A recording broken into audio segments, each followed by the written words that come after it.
If you were a Reagan person, then Ford was the enemy. And if you were a Ford person, then Reagan was the enemy. Nobody was unsure in 1976. A new deal for the American people. Extremism in the defense of liberty. There is no substitute for victory. The United States of America.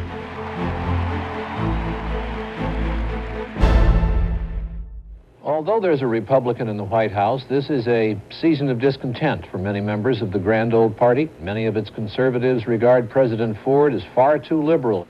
If the party turned to you in 1976, would you be available? Anyone who was approached by his fellow citizens in a call to duty would have to give serious consideration.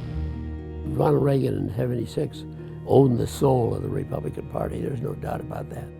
Not the practical side, but the soul. The party establishment viewed him as a yahoo from California, just an actor, lost without his 3x5 cards or without a teleprompter.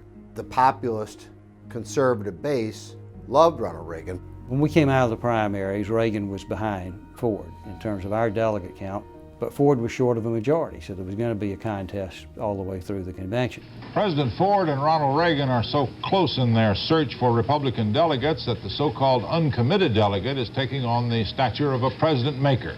Our vote may count. Our vote may be important. On one hand, you get presidential pictures. On the other one, you get Hollywood pictures. The profile of a delegate is they're emotionally charged usually, they're ideological people, and a lot of them are crazy. We had to keep track of those folks and see where they were, keep them happy, babysit them. The Ford forces control the Republican National Committee. So the Ford delegates got the nicest hotels. The Reagan delegates got assigned to hotels as far as 70 miles away. The Ford delegates got to sit up front at the convention hall. The Reagan delegates were seated at the back. We were down there working people one at a time, one-on-one, trying to get people to join our team. There was a tremendous youth outpouring for Ronald Reagan. There's nothing like the enthusiasm of youth to spark up a candidate. So whenever President Ford made a live appearance, my wife was one of those young presidentials to make sure that America, the world, saw that he was being warmly greeted by all these young people. I had one lady who was a delegate from the city of Philadelphia who wanted to support Reagan, but of course she was getting all kinds of pressure from all the other party leaders. So I tried to talk to her like once an hour if I could to try to keep her. They managed to get a guy who looked like a defensive lineman for the Philadelphia Eagles to sit at the end of the row. When I'd want to get by him to get in there and talk to her, I looked straight ahead, stone-faced, and I never could get to her. Vice President Nelson Rockefeller gets involved in this melee on the floor of the convention. A delegate is holding up a Reagan sign. The vice president rips it out of his hand and starts to tear it apart. So another Reagan delegate reaches for the command phone connected to the convention managers for Gerald Ford, and he rips the cord out of its base. And so Rockefeller is photographed holding a torn apart phone.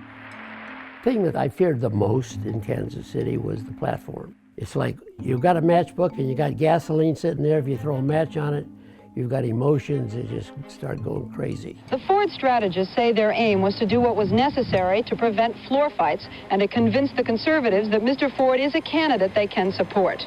Reagan thought we weren't tough enough on Russia, the Panama Canal situation, giving it back to the Panamanians. So I just told my people, give them anything they want. I'm here proudly to nominate Ronald Reagan for the office of President of the United States. For the presidency of the United States of America, the name of Gerald R. Ford. If you're sitting incumbent president and you come into a convention and you can't get the votes on the first ballot, you're going to start going downhill. State of West Virginia proudly presents 20 votes for Gerald R. Ford. The chair declares that the nominee of this convention for the presidency of the United States is Gerald R. Ford. My emotion was pure relief. Ford knows he's the nominee of a broken, divided party. He's got to unify the party. The quickest, best way to do so is to have Ronald Reagan come down to the podium and say a few words and try to heal this thing. Reagan is waving, shaking his head no.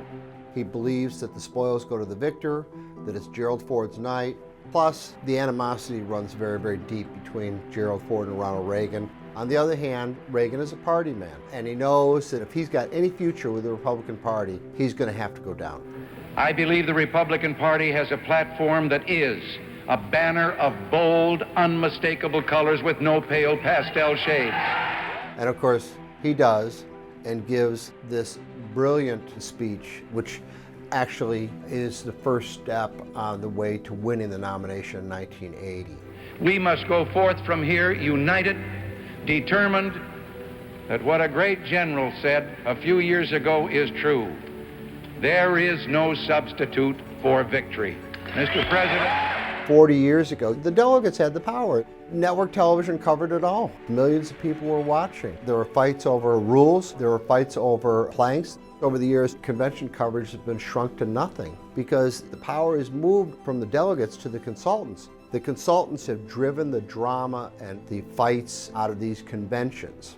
This year, you're going to see the reemergence of the delegate as a player, not necessarily in who the nominee is going to be, but in the direction of the party and in the issues of the party.